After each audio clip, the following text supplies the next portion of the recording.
बिस्मिल्लाहिर्रहमानिर्रहीम। अस्सलाम वालेकुम नाज़रीन, मैं हूँ फयाज़ राजा और आप देख रहे हैं आपका अपना यूट्यूब चैनल।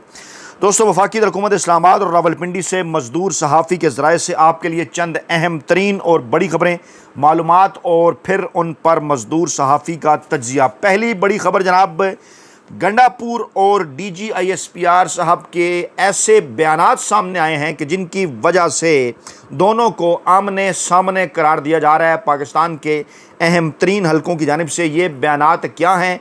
5 अगस्त की पाकिस्तान तहरीक इंसाफ की तहरीक के हवाले से इन बयानात का क्या ताल्लुक़ है, इस पर जनाब रोशनी डालेंगे। दूसरी बड़ी खबर है जनाब, इमरान खान साहब का अडयाला जेल से अहम तरीन पैगाम, और इस पैगाम को पाकिस्तान के सियासी तज्ज़िया नगार, पाकिस्तान के हालात पर गहरी नज़र रखने वाले तमाम तर माहिरीन इस पैगाम को इमरान खान का SOS पैगाम करार दे रहे हैं।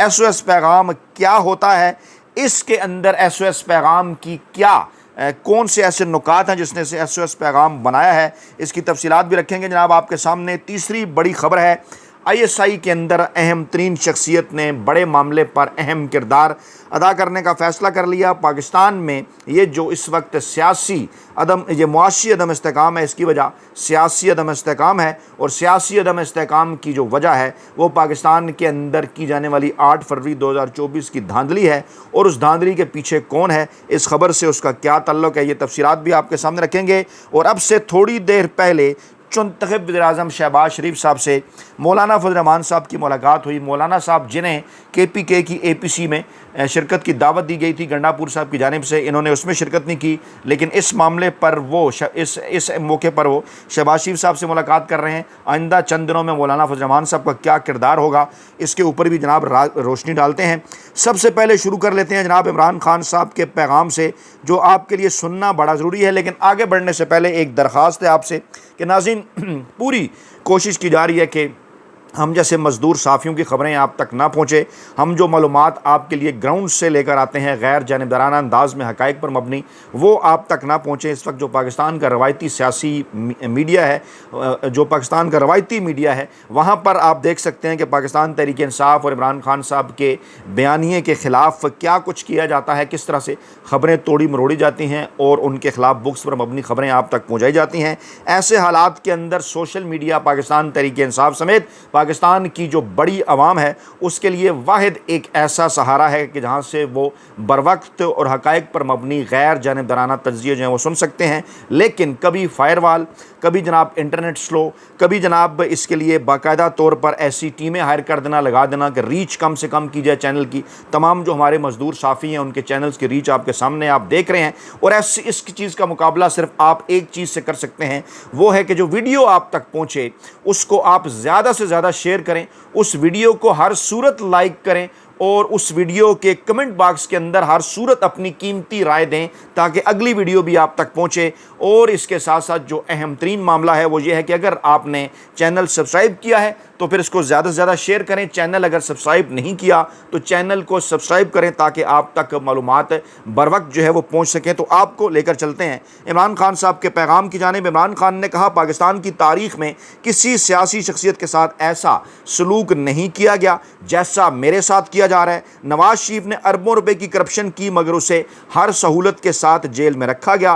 किसी सियासी रहनुमा की बेगुनाह गैर सियासी अहलिया को कभी ऐसे जेल में नहीं डाला गया जैसे बुशरा बेगम के साथ किया गया है। मैं सिर्फ और सिर्फ अपनी कौम और आइन की बालादस्ती के लिए मुल्क की तारीख की मुश्किल तरीन जेल काट रहा हूँ। जबर फस्तायत का आलम यह है कि मुझे वज़ू करने के लिए जो पानी दिया जाता है वो तक गंदा होता है और इसमें जो है वो मिट्टी मिली होती है जिसमें कोई इंसान वज़ू नहीं कर सकता। जिससे मेरी किताबें जो अहले खाना की जानिब से जेल हकाम तक पहुँचाई जाती हैं वो भी कई माह से नहीं दी गई। टीवी और अखबार भी बंद है। बार बार पुरानी कुतुब का मुताला करके मैं वक्त गुजारता रहा हूँ मगर अब वो सब भी ख़त्म हो चुकी हैं। मेरे तमाम बुनियादी इंसानी हकूक़ जो हैं वो पामाल हैं। कानून और जेल मैनुअल के मुताबिक एक आम कैदी वाली सहूलियात भी मुझे मैसर नहीं है। बार बार दरख्वास्त के बावजूद मेरे बच्चों से बात नहीं करवाई जा रही। मेरी सियासी मुलाकातों पर भी पाबंदी है और ये सिर्फ अपनी मर्ज़ी के बंदों से मिलवा देते हैं, दीगर मुलाकातें बंद हैं। ये बड़ा अहम मामला है जो इस प्लेटफार्म पर बार बार हम आपके सामने रख रहे हैं। इमरान खान ने कहा, मैं वाज़ेह पैगाम देना चाहता हूँ कि इस वक्त पार्टी का हर फर्द अपने तमाम तर इख्तलाफात फौरी तौर पर भुलाकर सिर्फ और सिर्फ 5 अगस्त की तहरीक पर तवज्जो मरकूज रखे। मुझे फ़िलहाल इस तहरीक का कोई मोमेंटम नज़र नहीं आ रहा। ये इमरान खान साहब का एक बड़ा गिला है इस वक्त पाकिस्तान तहरीक इंसाफ की क़यादत से। मैं 78 साला निज़ाम के ख़िलाफ़ जंग लड़ रहा हूँ, जिसमें मेरी कामयाबी यही है कि अवाम तमाम तर जुल्म के बावजूद मेरे साथ खड़ी है। ये आपके लिए बहुत बड़ा क्रेडिट है जो इमरान खान साहब ने दिया। 8 फरवरी को अवाम ने बग़ैर निशान के जिस तरह तहरीक इंसाफ पर एतमाद करके आप लोगों को वोट दिए और उसके बाद सबका फ़र्ज़ बनता है कि अवाम की आवाज़ बने। अगर इस वक्त तहरीक इंसाफ के कारकुनान आपस के इख्तलाफात में पढ़कर वक्त ज़ाया करेंगे तो ये इंतहाई अफसोसनाक और काबिल सरजनिश अमल है। जी हाँ, आपके लिए भी सोशल मीडिया पर बड़ी तादाद में जो लोग हैं, आम आवाम है, पाकिस्तान तहरीक इंसाफ के कारकुनान है कि किसी भी पाकिस्तान तहरीक इंसाफ की क़यादत पर जो है वो चढ़ दौड़ने से पहले इस बात का अंदाज़ा लगाया करें कि इस वक्त पूरा ये बयानिया है रवायती जो पाकिस्तान का मीडिया है उसके अंदर के इख्तलाफात को बढ़ावा दिया जाए। हालांकि हर सियासी जमात के अंदर इख्तलाफात मुख्तलिफ तरीक़ाकार होते हैं और माजी में 70 और 90 की दहाई में जैसा रिएक्शन नून लीग और पीपल्स पार्टी ने दिया था ताकतवर हल्कों के अगेंस्ट, आपको याद होगा। और अब पाकिस्तान तहरीक, अब आपने तारीख पढ़ रखी होगी और पाकिस्तान तहरीक इंसाफ कैसा रिस्पांस दे रही है। तमाम गैर जानबदार हल्के इस रिस्पांस को ज़बरदस्त गर्दानते हैं। 8 फरवरी 2024 को अवाम ने कमाल कर दिया था, इसलिए कोई मायूसी की बात नहीं है। इसलिए पाकिस्तान तहरीक इंसाफ की सफ़ों के अंदर इत्तेहाद, ये इमरान खान साहब बात बार बात कर रहे हैं कि आपस में इख्तलाफात में पढ़कर अब वक्त ज़ाया करेंगे और पार्टी में जिसने भी गिरोहबंदी की उसे मैं पार्टी से निकाल दूंगा। मैं अपनी नस्लों के मुस्तकबिल की जंग लड़ रहा हूँ, पाकिस्तान की जो नस्ल है उसके मुस्तकबिल की जंग लड़ रहा हूँ और उसके लिए कुर्बानियाँ दे रहा हूँ। ऐसे में पार्टी इख्तलाफात पैदा करना मेरे मकसद और विजन दोनों को नुकसान पहुँचाने के मुतरादिफ है। फार्म 47 की हुकूमत ने 26वीं तरमीम के ज़रिए अदलिया के हाथ पाँव बांध कर इसे मफलूज कर दिया है। 26वीं तरमीम वाली अदालतों से टाउट जजों के ज़रिए जैसे स्या फैसले आ रहे हैं वो आप सब के सामने हैं। हमें अदलिया को आज़ाद करवाने के लिए अपनी भरपूर जद्दोजहद करनी होगी, क्योंकि अदलिया की आज़ादी के बगैर किसी मुल्क कौम की बका मुमकिन ही नहीं है।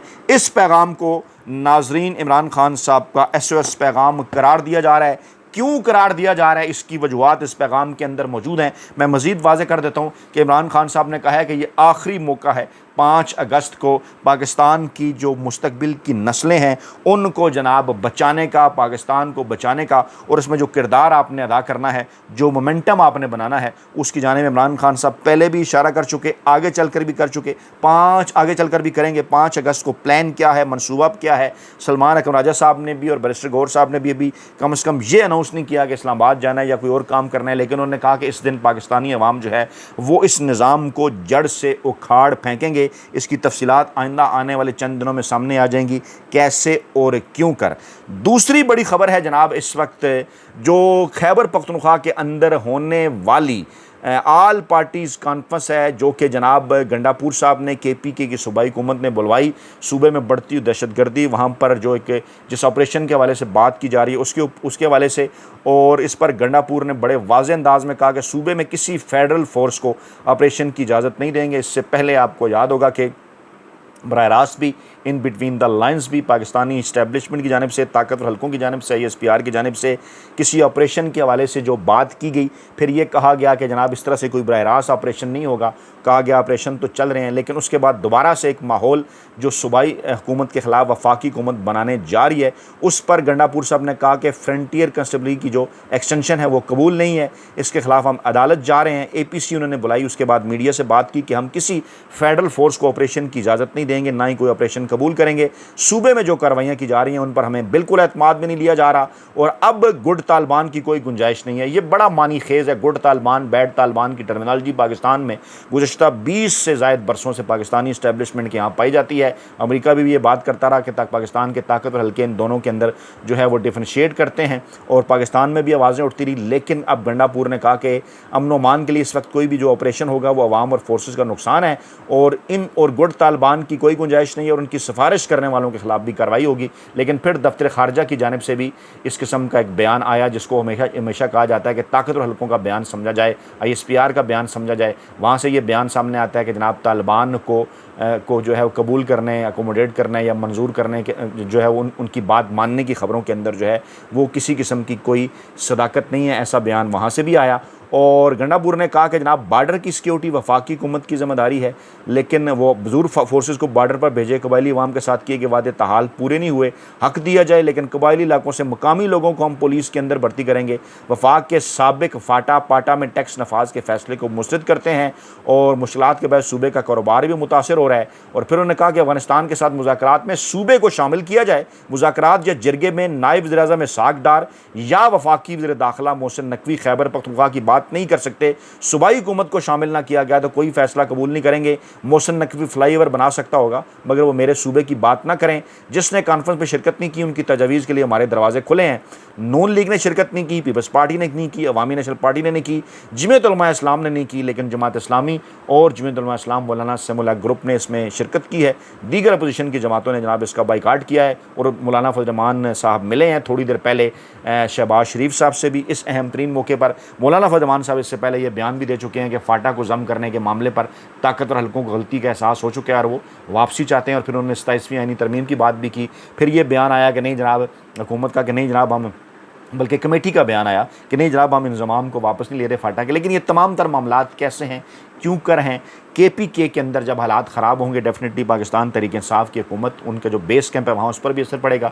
5 अगस्त की तहरीक भी कमज़ोर होगी। गंडापुर साहब को दीगर मामलात के अंदर उलझाया जाएगा। ये तमाम तर चीज़ें हैं इसके अंदर, जो कि वफाक के अंदर बैठे हुए जनाब कुछ लोग जिनके मतलब पाकिस्तान तहरीक इंसाफ का दावा है कि वो ये करना चाहते हैं। दूसरी जानिब जनाब DG ISPR साहब ने कहा कि मुट्ठी भर दहशतगर्दों को पाकिस्तान की मजमूई तरक्की और खुशहाली का रास्ता जो है वो नहीं रोकने देंगे।